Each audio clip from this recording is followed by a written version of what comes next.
Welcome, ladies and gentlemen. This is Healing Gift of Love, episode 49.1. We're going to read the introduction to Dzogchen Compassion by the genius Tibetan Buddhist Dzogchen Great Perfection Translator, KEITH.DOWMAN. This is published by Dzogchen Now Books. I've already read from page 33 to 36 the story of Padmasambhava, the second Buddha's consort, Yeshe Tsogyal's story of the seven thieves, which was a metaphor for holding compassion regardless, because the same energy you use, the same energy that you use, that was Always. Love Always by Lisa Shaw, Lovetronic. We'll play it in a minute when we can focus upon it. But the point of reading that, skipping right into Lady Yeshe Tsogyal in episode 49.0, these excerpts from her life story provide extraordinary evidence of her transcendent awareness and compassion. In her encounter with the seven thieves, we may understand her as the personification, as a metaphor, metaphorical personification of primal awareness, primordial purity, spontaneously present, always, and becoming aware of that primal awareness. Within the story that we read, it's actually, she's not really dealing with seven thieves. Well, she is, but she's the personification of primal awareness, and the seven thieves as clear light forms.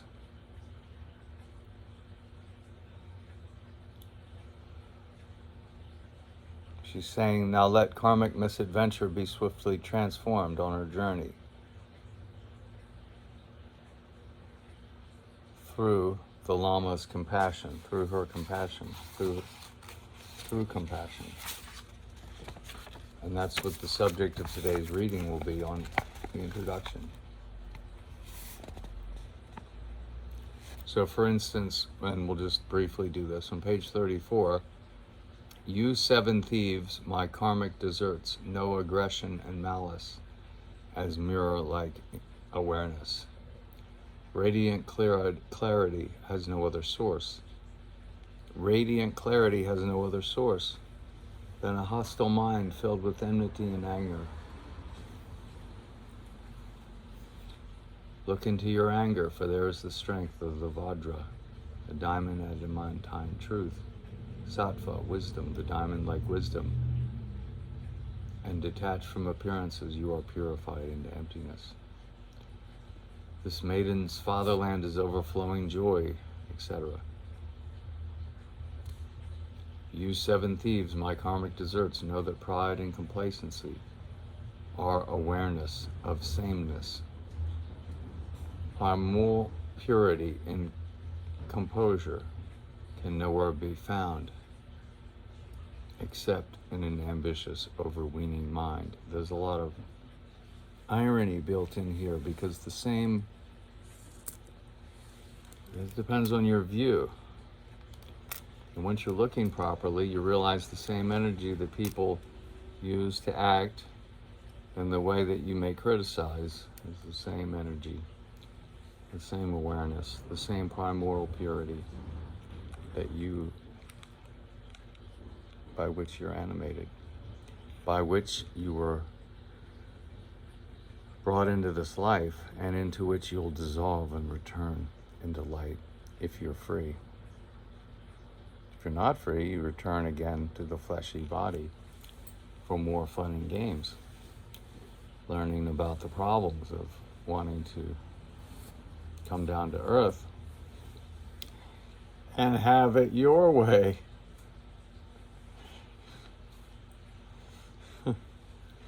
All right. The introduction from this man who I so much admire.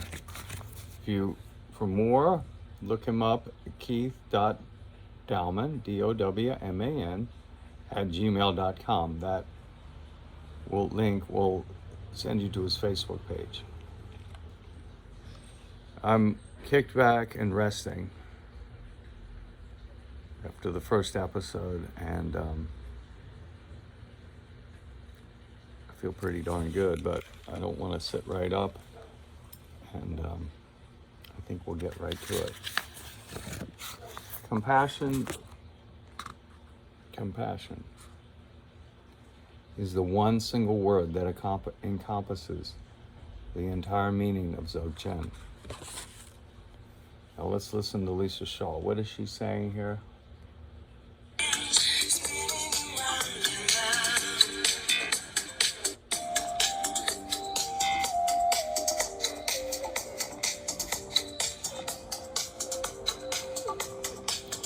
We'll get back to the introduction, but I want to explain this. Right here in my hand, in my head, you float around and back again. It's like she's the Divine Mother.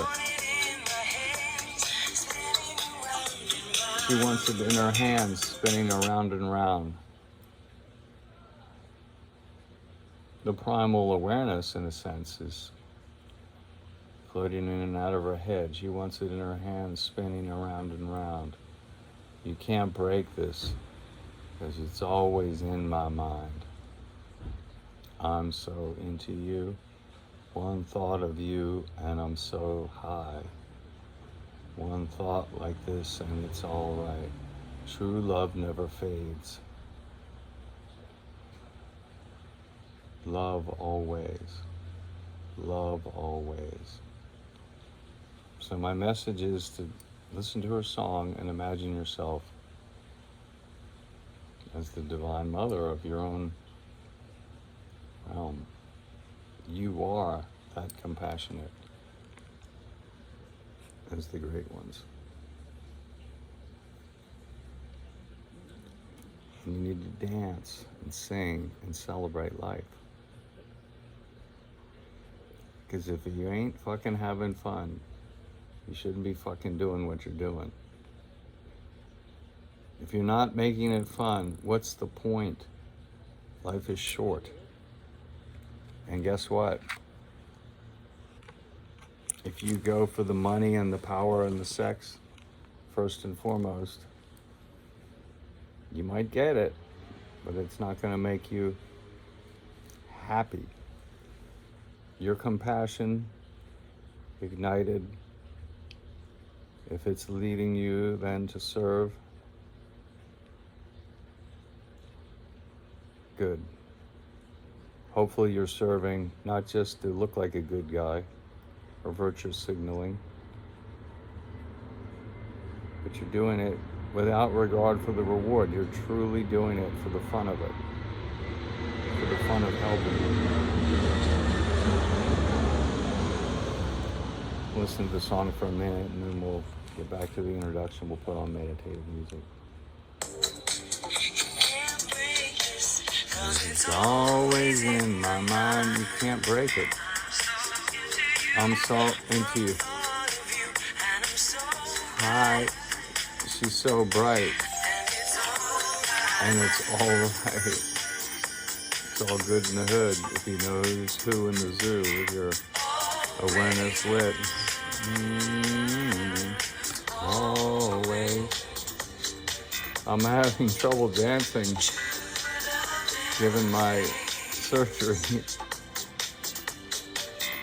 Always. Love always. Always.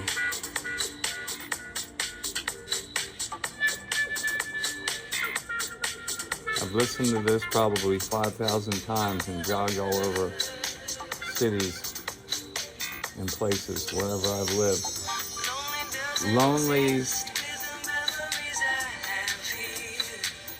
Lonely doesn't exist. Loneliness doesn't exist. Lonely doesn't exist. with the memories I have here. I actually thought she said with the memories I have hid.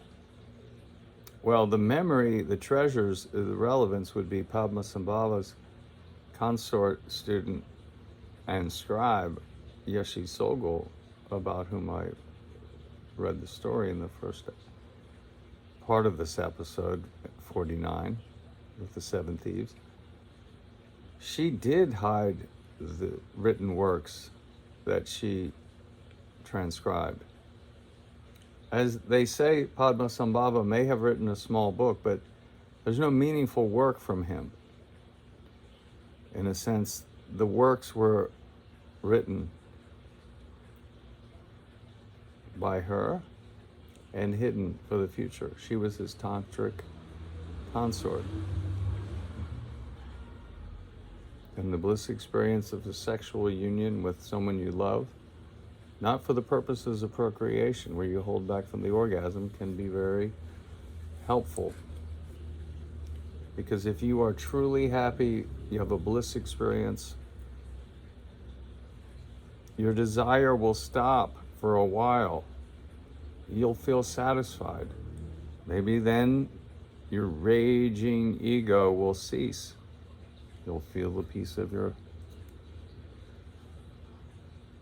peace. That is your birthright, that you throw in the trash can every time you reach for another television show, beer, and grab at the world passively, wanting to be entertained. Would you happen to know that the founders didn't understand the notion of entertainment, would not understand our notion of it, never used the word? They studied classical drama, classical comedy and tragedy, and they informed themselves about human nature, which is it unchanging?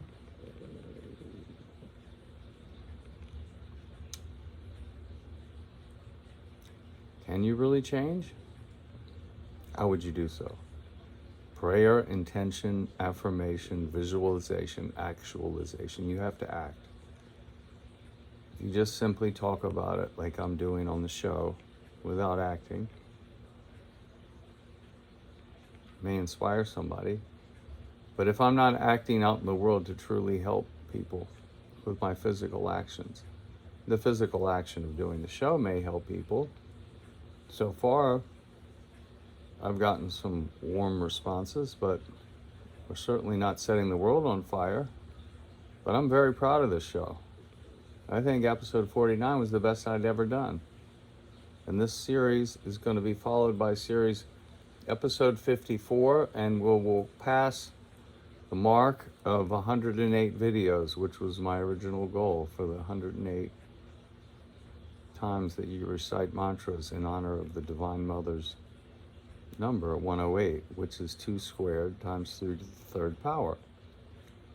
4 times 27, or 9 times 12, or however you want to get there. But it's a balanced number. It represents harmony. Whereas 99 represents 1 short of completion of 100.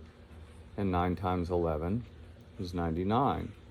And the Prince of the Air in English numerology is 99.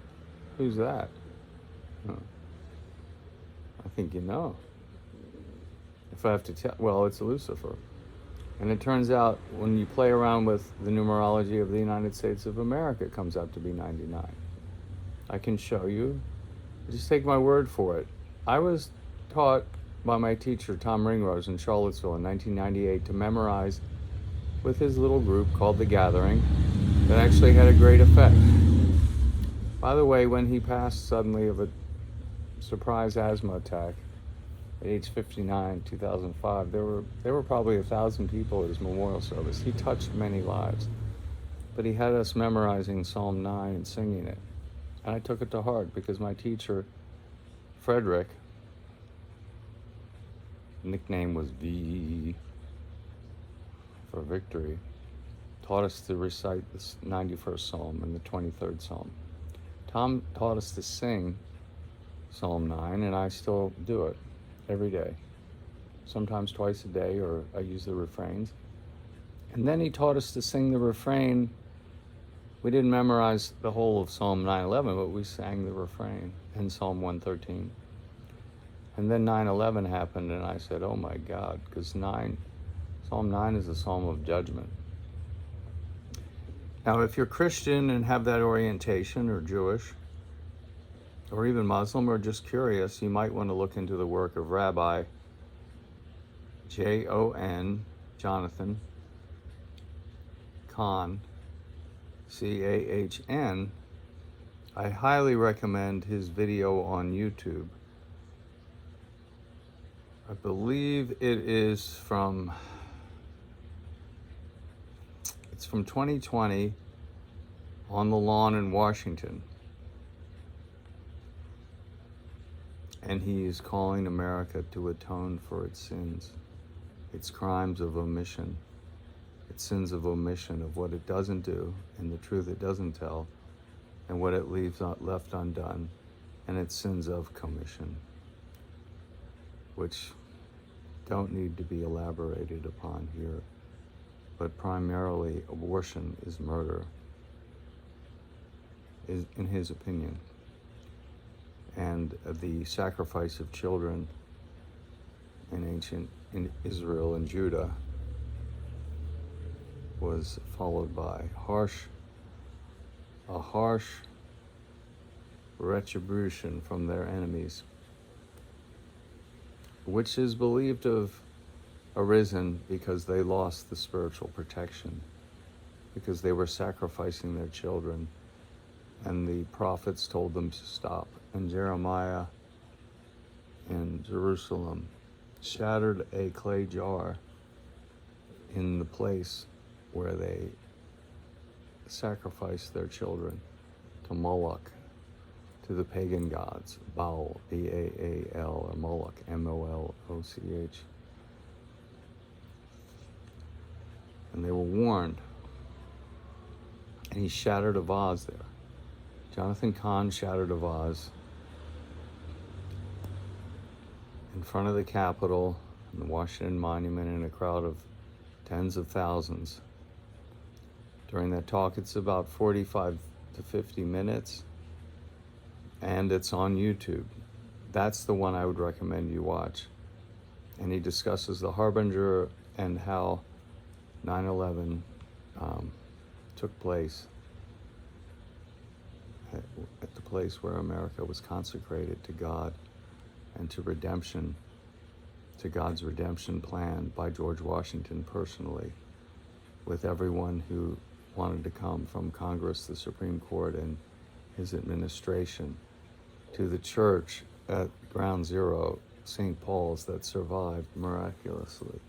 It was, I think, partially shielded by the sycamore tree out front, which was destroyed.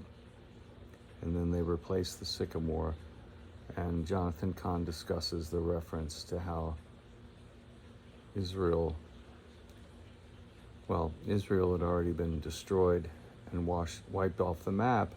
That's the Northern Kingdom after the breakup.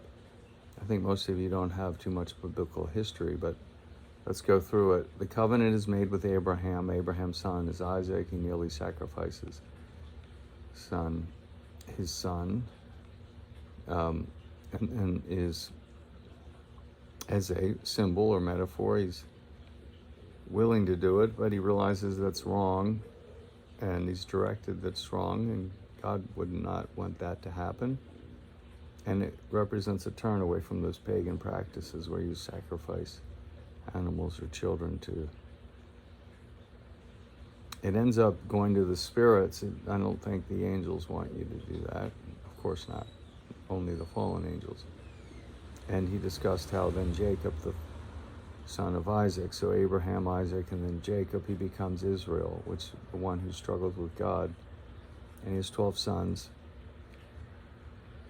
2 by his favorite wife, Rachel, who stole the household totems of her uncle because Jacob was tricked into marrying Leah, her sister, first. She was under the veil. He'd worked 7 years for Laban, Laban. And then here he is marrying after 7 years, and he looks under the veil, and it's Leah. And Rachel went crazy and stole Laban's household totems when they finally did leave, because Jacob worked 7 more years, and then he received Rachel's hand. But she was barren, cursed with barrenness.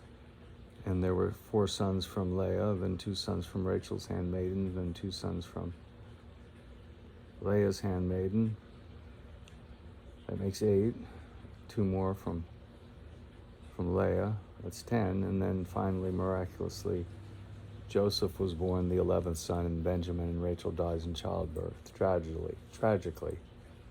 So Israel, the northern kingdom, that had separated, this all happens hundreds of years later from that part of the story. And the way Israel unites under King David, it falls apart under Solomon because he spends so much money in taxes building the temple that there is a split, like the American Civil Wars, secession and then war. But there was not a war between Israel, the northern kingdom of 10 tribes that decided to go their own way with a capital at Samar, and the southern kingdom of Judah. They separated from each other. Interestingly, by 721, the Assyrians had wiped them off the map and they disappear from history, but the lost tribes are the Saxon sons, the Anglo-Saxon name, the marker Saxon, Isaac's sons. The rivers are named for the tribes. Dan shall be as a serpent, or the Danube River, the Dnieper River, the Dniester River in Russia. Denmark, the tribe of Dan. John Bull. England, that means angel. And Berith means bull in Hebrew, John Bull. But the British, the root word for Brit, B''R', TH, Berith. B'nai Berith, covenant. That means covenant people. B'nai Brith is the organization that the Jews have. The Jews are descendants of what was left of the tribes that were in the southern kingdom of Judah that were wiped off the map in 586 BC, and that's to which we return, where Jeremiah is warning them before they're invaded by the Babylonians. Do not fight the Babylonians. You're under judgment. You'll have 70 years of subjugation. Just let them come in, pay them tribute. And the king fought despite Jeremiah's admonition. He even went through the streets with a yoke around his neck. And my teacher was believed to be his reincarnation. Well, I can't prove that to you, and I personally don't know, but I will tell you it makes for an interesting story. The Jeremiah story, not the talking about my teacher, puffing myself up about how great I am because I had a great teacher. I mean, I was literally told I would be the Antichrist if it wasn't for my teacher. As a added bonus from Ruth Montgomery's Aliens Among Us, the best-selling political syndicated columnist became an automatic writer like Edgar Casey, began channeling. And we got a series of questions together, and she gave us permission to ask the guides. It was not published and so forth, and I was told how terrible I could be if I were not for the influence of my teacher, and I ran from holding power and worked as a waiter all my life in restaurants, studying on my own. Met the Dalai Lama's translator in Charlottesville, took a class with him. There was a Lama that came there, started the Ligamensha Institute, Tenzin Wangal Rinpoche. Now it's all over the world. It's really incredible. He's quite a scholar, as is the Dalai Lama's translator, and that's why I'm so attracted to KEITH.DOWMAN's work. I think he's the best translating. His language is elegant. It's so amazing. And he believes the Great Perfection teachings are applicable to the modern world. It makes complete sense. that you are this light energy that's animating you. That's all you are, and it's temporary, and that you are to realize there's a primordial purity in that energy, and it's compassionate. That energy is loving and nurturing. That's what America needs to do, become good again, become loving and nurturing. It is a deadly trap to be involved in world wars or to fight and kill as a first resort. To defend the Dharma, you may have to fight and kill. But then you risk, like Luke Skywalker and Obi-Wan Kenobi and Star Wars, are a bit cartoonish, but they're explaining to you that, for instance, when Darth Vader goes to strike down Obi-Wan Kenobi, he dematerializes into light. He said, "You will only make me stronger," which is true. His influence was stronger after he dematerialized into light. He was freed because he had to meet Darth Vader because he was responsible for his fall by teaching him, and he was not worthy. He had been rejected by the Jedi as unsuitable, but it was a destined thing, and it's a terrible thing to live under a tyranny and do nothing and sit on your hands and just accept it. So I say we fight. I say we fight. And then spiritually, intellectually, emotionally, and only as a last resort physically. Now, the story of Jeremiah ends with the king defeated by the Babylonians, Nebuchadnezzar, and the king is then taken in chains. His sons are brought before him. They're murdered, all of them, thus ending his lineage. King Hezekiah, I believe. And then he was castrated and blinded and taken in chains to Babylon. But by legend, Jeremiah took the daughter of the king to Ireland and married back into the lineage that had descended from Judah's twin, Zara, who disappeared from biblical history.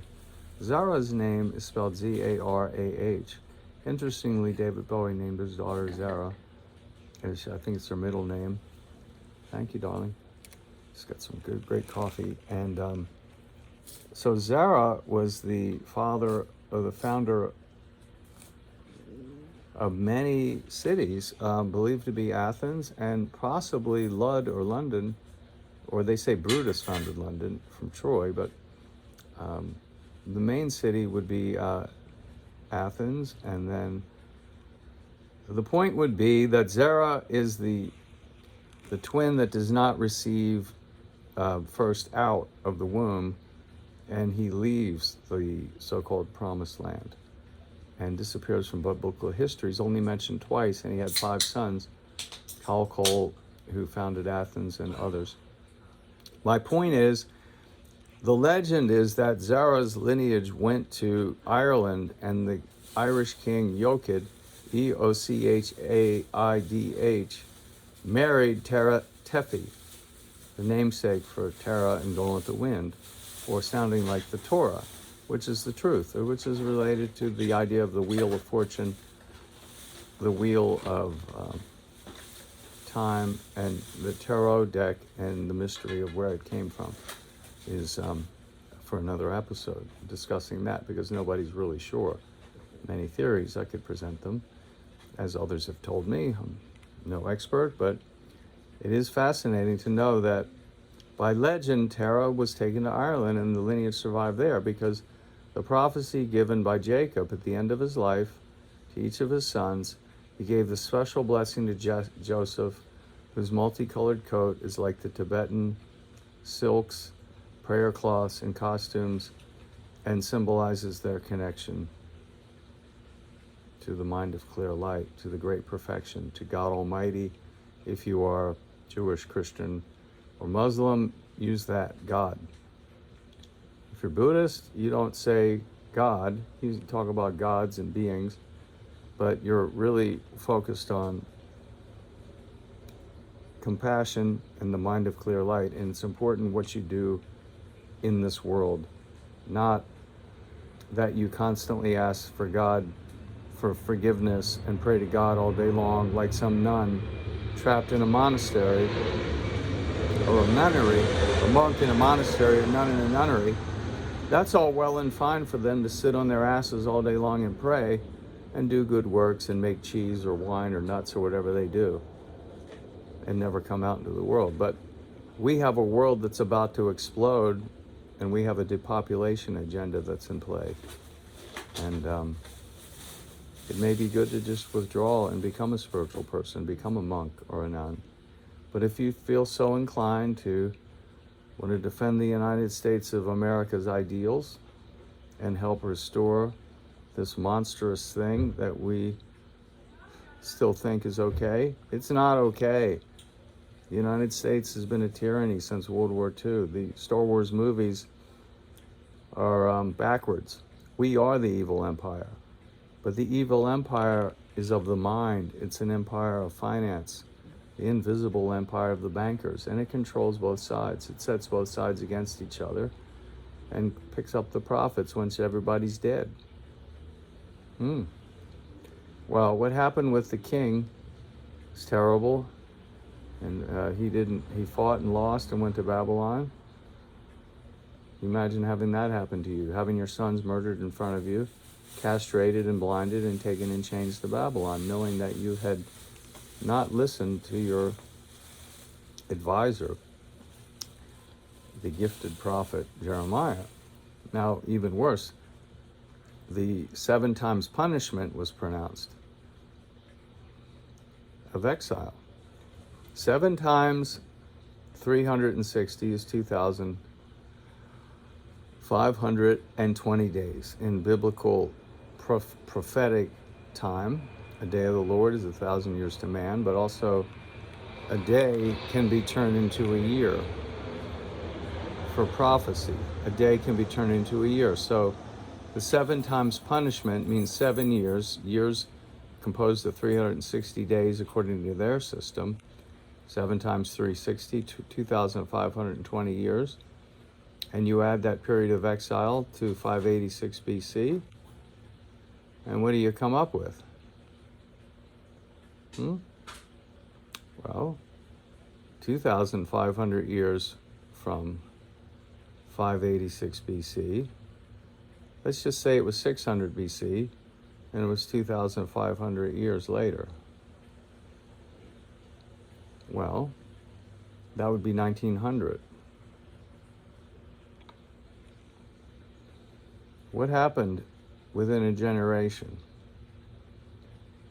of this and the end of this time of exile? Israel was miraculously regathered by stealth, by force and fraud, employing nefarious methods against nefarious enemies. Who's who in the zoo? Which one is the greater good, the lesser evil, the greater evil? Good question. I propose Jerusalem be made a city of peace and no weapon be allowed near it. And we fulfill the prophecies and put our weapons down and have world peace. And have a parliament of the religions, a shrine of the prophets in Jerusalem. I don't think we need to blow up the Vatican like Da Vinci Code depicts, the Illuminati wanting to do, but I do believe the Vatican has designs on Jerusalem, and they're using the Jewish people as scapegoats again to get Jerusalem and get control there, like the kind of control they have through the Vatican. They have that kind of control over Jerusalem. But when things go wrong, just blame the Jewish people, use them as scapegoats. Now, who are the Jewish people, the descendants of what was left of the tribe of Judah? What was the tribe of Judah? Well, there were 10 tribes that went with the Assyrians and went north and west across Europe. And the prophetic news given to Judah was that the scepter would never fall. He was given the kingship until Shiloh comes. So I would interpret that to be Shiloh as the second coming of the Messiah that we expect, of the Mahdi, or the Kalki avatar for the Vedic people, or the Lotus King for the Tibetan Buddhists. return of Padmasambhava. This healer comes. Well, there were 7 times exile, 7 times 2,520, 7 times 360 is 2,520. And if you do 7 times 365, you're getting closer to a proper number of days in a year, and then you turn those days into years, and you get 2,555 days. If you want to add the quarter, you could get 6 3/4 out of it. 2,556 days, 0.75. Either way, you get to 1967, 68, when you begin to add those years, the amount of years. Get the paper and pen out, to 721 or to 745, when the attacks began against the northern kingdom of Israel.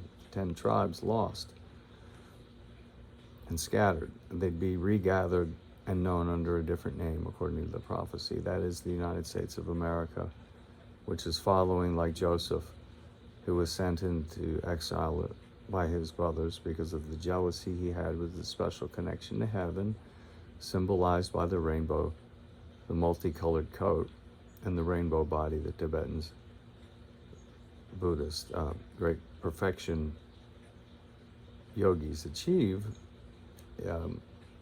is symbolized by the multicolored coat, by their multicolored silks, and like the shamanic things I have all around me. Now,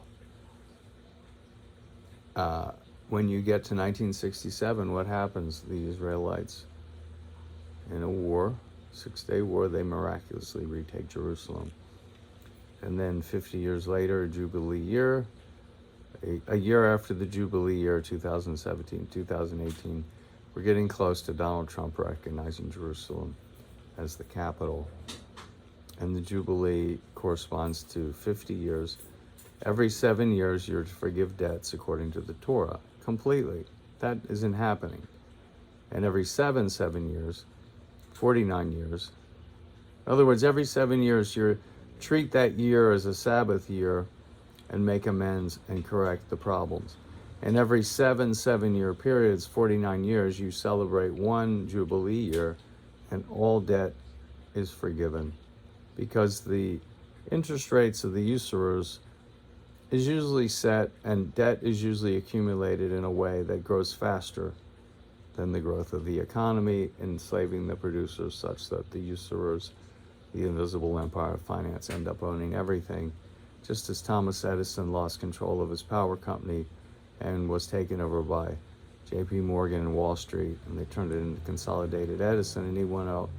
Did you know that he went to found the motion picture industry and pioneered many, many inventions that went with creating filmmaking, and he's not given credit. And then thereafter, the apostate Jews took over filmmaking in Hollywood, and ever since, in terms of entertainment, which is a degeneration, it's not worth your time. You don't need to be entertained if you're a real human being.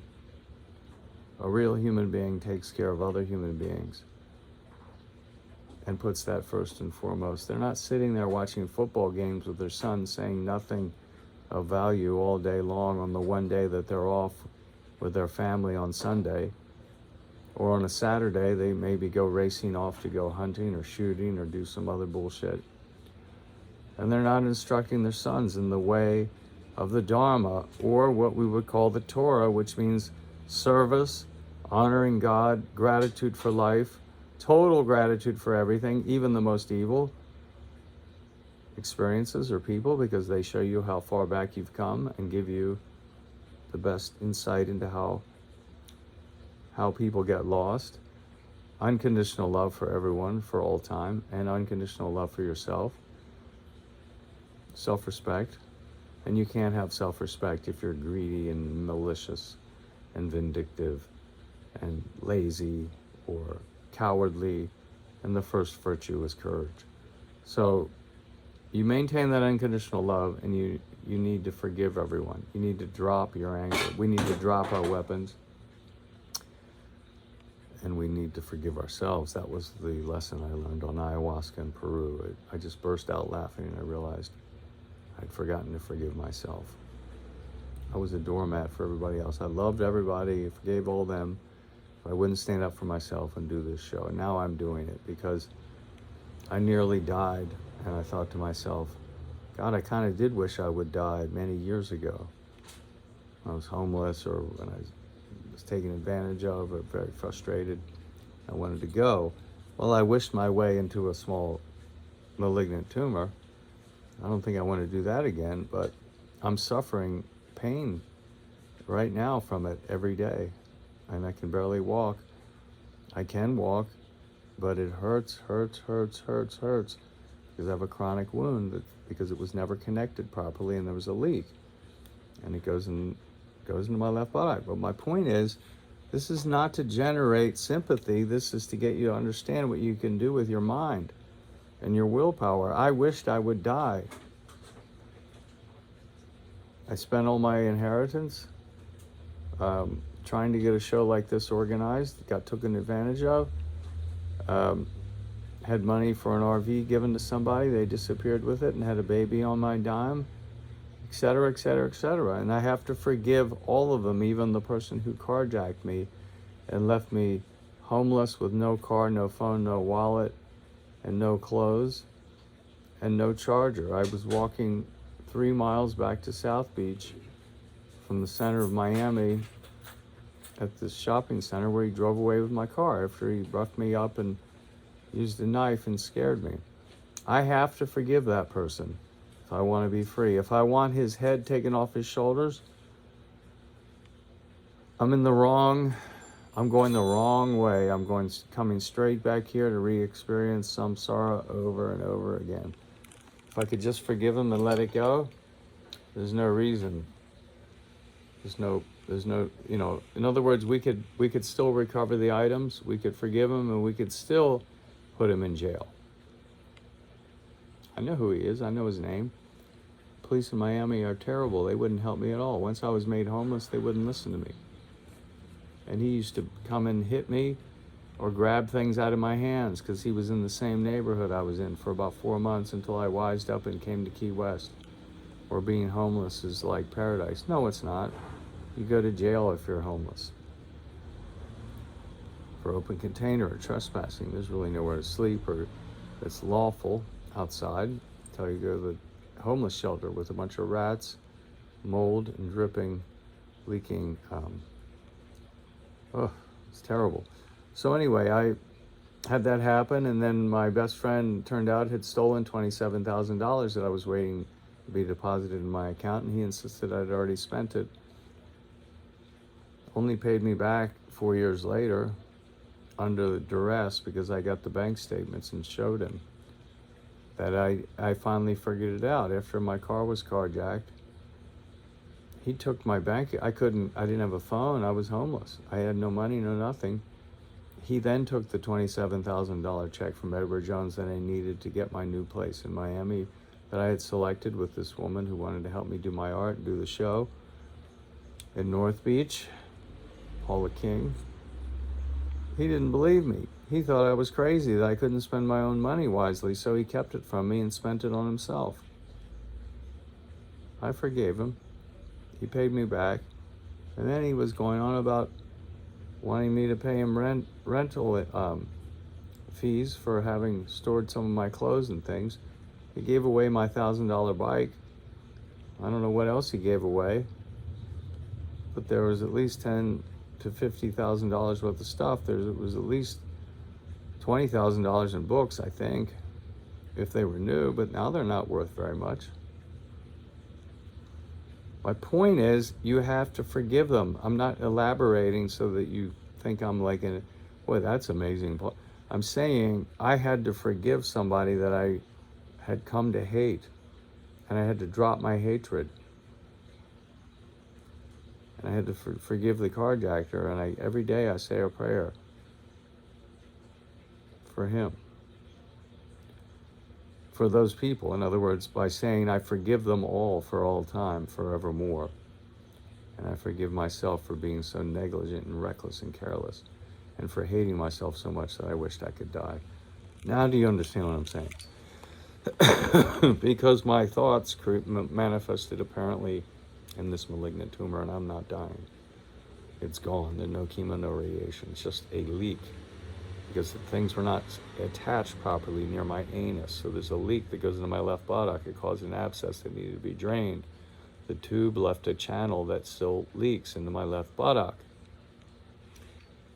For that, I still thank the surgeon, and I forgive whatever mistakes were made. How could I have done any better? I'm still alive. I have a VA pension, small one, not very much. Not much. And I need help with this show. If you would like to donate, email me, pdhinton, gmail, pdhinton, gmail. Please consider giving me a subscription.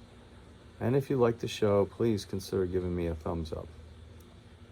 With my artwork and the show and the work I'm doing, I want to generate enough income to become a millionaire again and use my abundance and prosperity to support the idea of creating the conditions for the greatest renaissance in human history.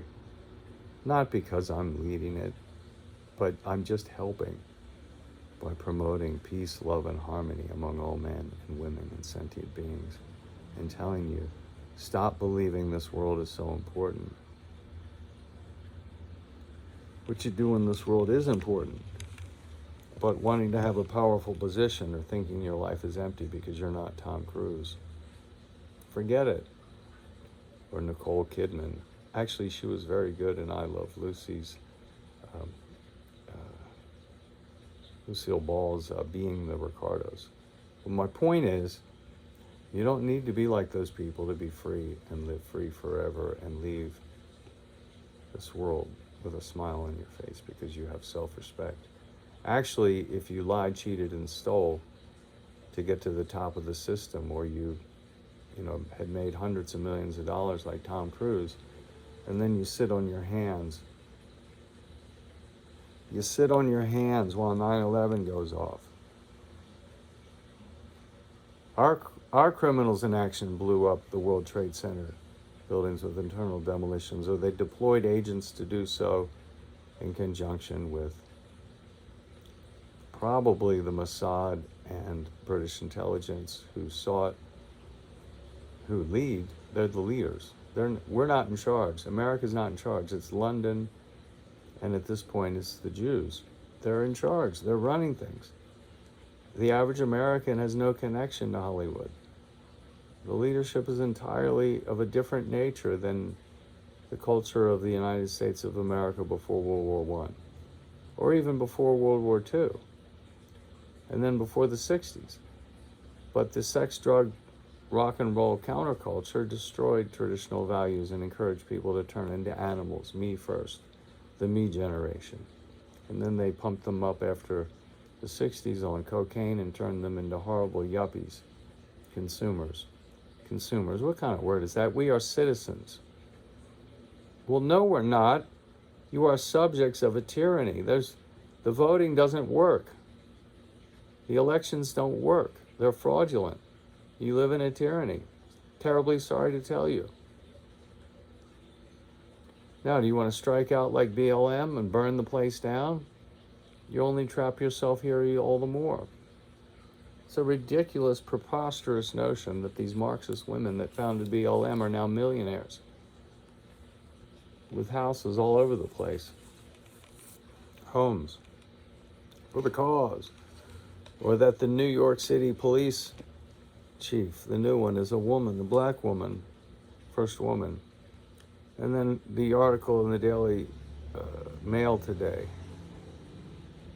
she's pictured with Malcolm X, and then a cop killer by the name of Assata, Assata. I think she's related to Tupac, the rap star, supposedly alive in Cuba. And pictured with Nat Turner. Nat Turner? He was a violent revolutionary against slavery. Well, violence begets violence. The Civil War didn't end it properly. Thomas Jefferson was wrong. It needed to be phased out immediately. Alexander Hamilton was right. He was murdered by Aaron Burr, Thomas Jefferson's vice president, who got away with murder and went to England to smoke opium with one of the top agents of the British intelligence, which is not for the British people. It's a private corporation that owns the Bank of England. A private corporation ran the British East India Corporation. The Bank of England and the British East India Company. Well, guess what? The Federal Reserve is a private corporation. And all of your government now is incorporated. These are all corporations. The IRS was incorporated, I think, originally offshore, in Delaware, perhaps? No, it's in Puerto Rico, but they're corporations. And the corporate law has replaced the original common law and the connection we had to the original Constitution, or the original constitutional understanding that limited government, rule of the consent of the governed, was what we needed. And according to Gouverneur Morris, who wrote the preamble of the U.S. Constitution, Alexander Hamilton's best friend, who became ambassador to France, and that's why you've never heard of him, because they made him kind of disappear from history. He insisted slavery was absolutely wrong and needed to be stopped. We could not have a Declaration of Independence saying governments are instituted to protect life, liberty, and the pursuit of happiness, taking out property, because John Locke said governments are instituted to protect life, liberty, and property, which meant only for the rich white gentlemen, not for women, not for poor whites, not for blacks, not for anybody else. And the property included slavery and the estates and things that they had amassed. That's not why our government was instituted. Our government was instituted and established as a part of a redemption plan. George Washington's prayer at St. Paul's was that America would do that. And we turned away from that by supporting abortion and war and endless war. And now the war on humanity, that it's an inside joke for them, the war on terror. Give me a break. It's a war on humanity, the depopulation regime. Now we're being rebuked. And Jonathan Cahn, the rabbi, you should look up his books, look up his works, look up his YouTube channel. C-A-H-N, Cahn, Jonathan, J-O-N-A-T-H-A-N. What he said was that there was a 20-year period where Israel or Judah was warned. There was something terrible that happened 20 years before Judah was wiped off the map, and 20 years before Israel was wiped off the map as a warning. Well, guess what? It's been 20 years since 9/11. This is the beginning of the end of the United States of America. It will not exist. We are destined, unless something radically better happens, to have a world war with China. That's what the elite bankers are going to set up and push, pretending that they're working with China to help them. It's all horrific. We don't want any part of this. I don't want to taste that. We need the People's Republic of China, their Communist Party, to disintegrate into a Confucian Christian blend that honors God or the mind of clear light and reconciles with the Tibetans and the Uyghurs and makes amends and has free and fair elections. And the rule of the governed needs to be based on their consent, expressly, not their tacit consent, their explicit, their spoken consent. And that's one of the interesting things that the genius Thomas Jefferson had been so critical about. One of the interesting things he talked about was that perhaps we should re-adopt a constitution, or the constitution, every generation, so that everybody has a chance to consent to it. Because if you're born into this mess, and now you're being taxed and everything is being put upon you, and now you're under lockdown, did you ever get a chance to consent? No. That's why you're a subject, not a citizen. That's why you're referred to as a consumer. And you're entertained. And you're a slave. It's financial slavery. All right, let's get back and let's do it this way. Let's do episode 49.2, and we will actually read the introduction to Dzogchen Compassion. All right, so what we'll do now for the next 5 minutes is get into it and see how far we get. And we'll do about an hour total today on this part 1. Compassion is the one word that encompasses the entire meaning of Dzogchen, the great perfection, Dzogchen in the transliteration into English from the Tibetan. Is it more pertinent than Rigpa, R-I-G-P-H? R-I-G-P-A. Undoubtedly, Rigpa describes the exclusive, non-dual cognitive aspect of Dzogchen. The wakefulness, the conscious awareness of the primordial purity spontaneously presencing. Rigpa, R-I-G-P-A. Look it up and read about it. Perhaps you'll come up with a better description. But I'm telling you the truth. That's what it means in Tibetan. And KEITH.DOWMAN says, undoubtedly, Rigpa describes the exclusive, non-dual cognitive aspect of the great perfection. But such abstraction fails to provide any heartfelt meaning. Add any adjective to the notion of compassion. Great compassion, superlative compassion, fierce compassion. Well, that would help.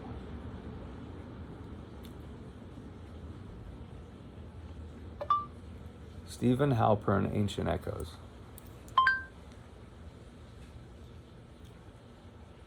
Okay.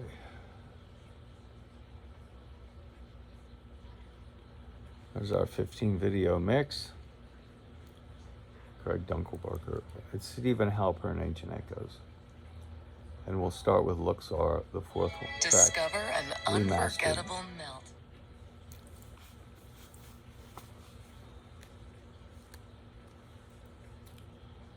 Add an adjective, and the matchless nature of Dzogchen compassion is better expressed.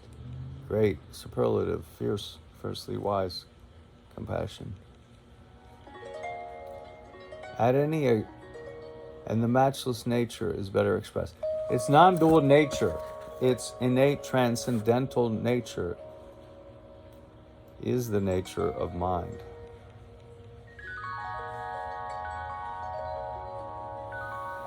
The awareness that suffuses the spaciousness in which the totality of all our experience is contained.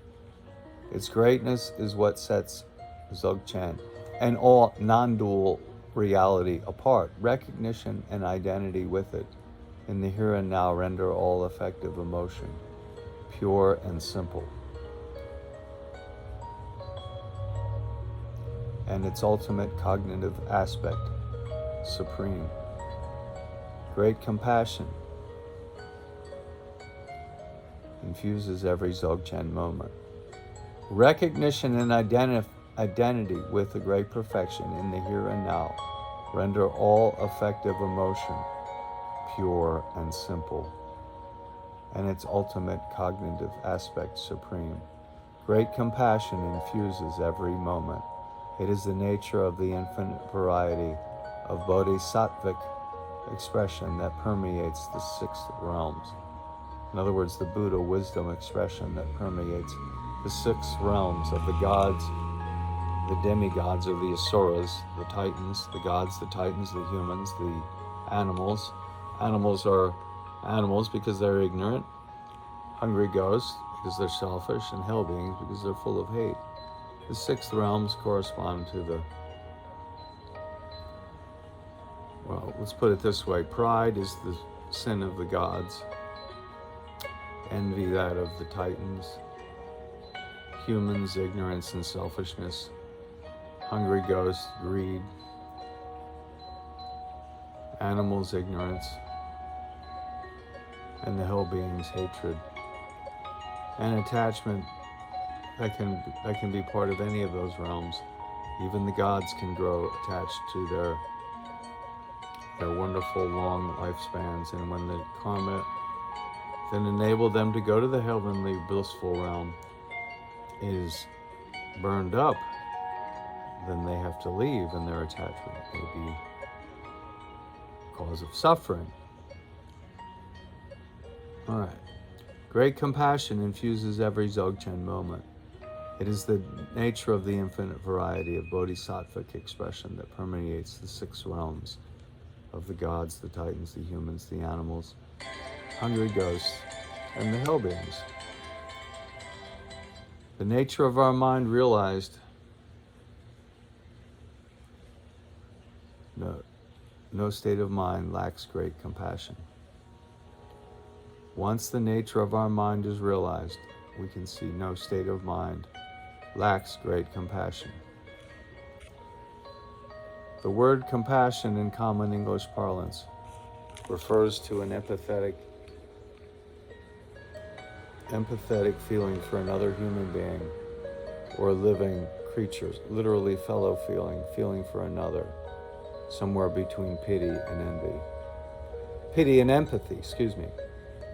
It is a passive yet high and vital quality akin to love, equivalent to the classical Greek notion of brotherly or sisterly love, characterized in distinction by the Jews that were well versed in classical Greek in Alexandria as agape, to distinguish it from eros as they were crafting Christian morality. They focused on the people that were writing and working on this, on overcoming the passions with love for the other and working together and having compassion for the other. So they coined a new word for love besides eros, A-G-A-P-E in the transliteration, agape, brotherly, sisterly love, or charity, faith, hope, and charity. That's agape, is charity, in the translation of St. Paul's work.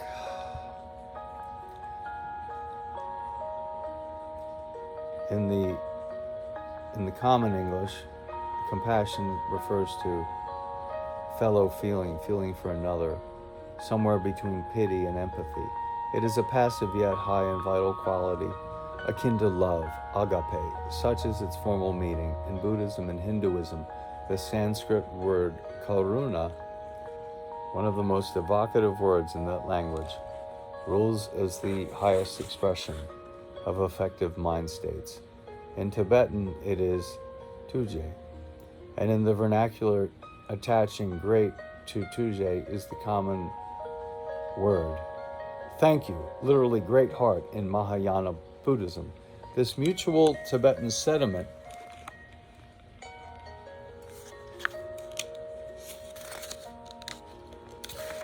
we got to page 6. Started on page 5. Describes this human sentiment, describes the pinnacle of human identity.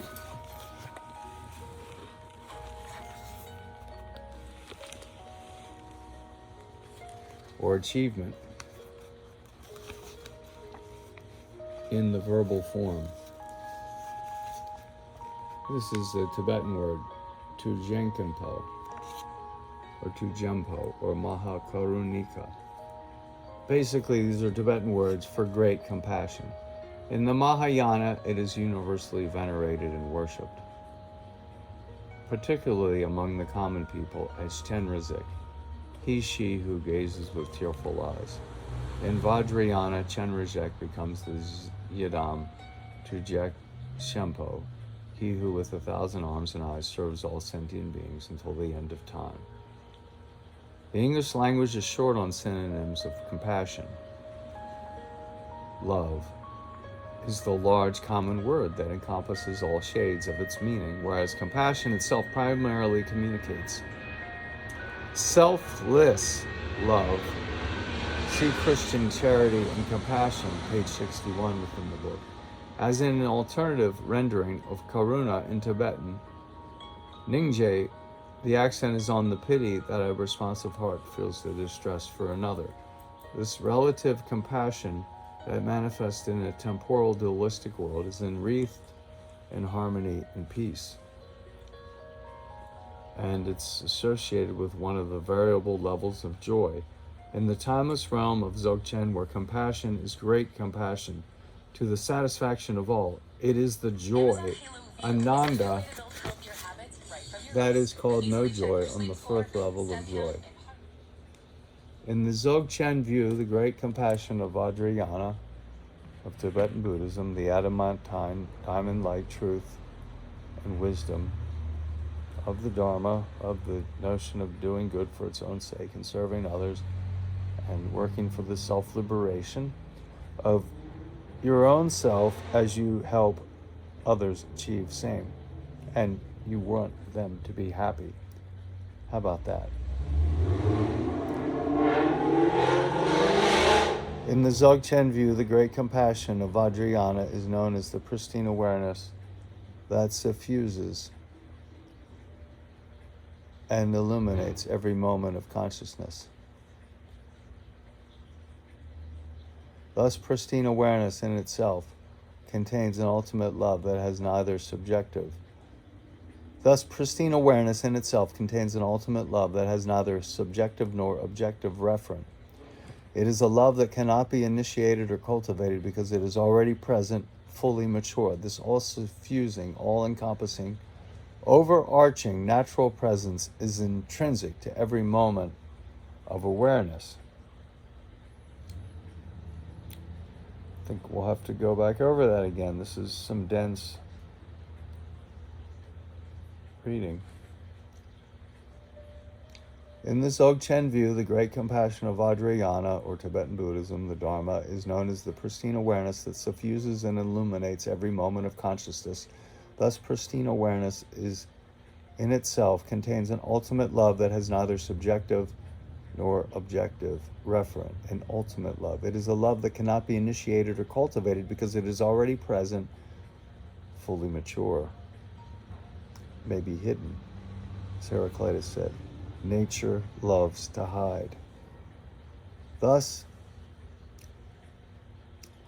it is a love that cannot be initiated or cultivated because it is already present, fully mature. This all-suffusing, all-encompassing, overarching natural presence is intrinsic to every moment of awareness. Insofar as awareness is pristine and compassion is great, and its transcendence, Dzogchen, the great perfection, is a unity of compassion and awareness.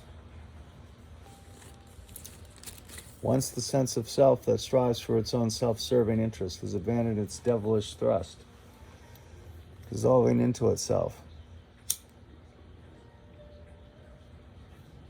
the natural empathetic awareness that is revealed is called compassion, or great compassion. Insofar as non-dual awareness embraces all perception indiscriminately, nothing is omitted from its compassionate purview.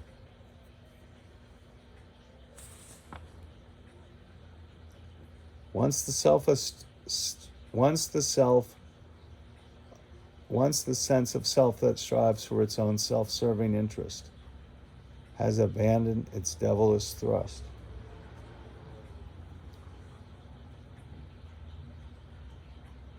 dissolving into itself. Once that sense of self with its self-serving interest has abandoned its devilish thrust, dissolving into itself, the natural empathetic awareness that is revealed is called compassion, or great compassion. Insofar as non-dual awareness embraces all perception indiscriminately, nothing is omitted from its compassionate purview.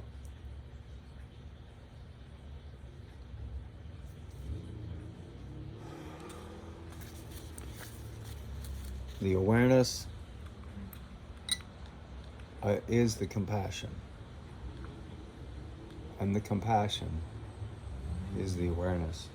In the first case, awareness subsumes compassion, while in the second case, compassion, grand, great, fiercely wise compassion, includes the awareness, which then has an all-embracing cognitive function. In the Dzogchen view, there is never anything but compassion. Nothing exists but compassion. Compassion is the whole story. Thus ends this part of of episode 49. Don't touch that dial, don't lose that smile. Healing gift of love, aka our flower power hour of showering you with love and light. We'll be right back, Jack.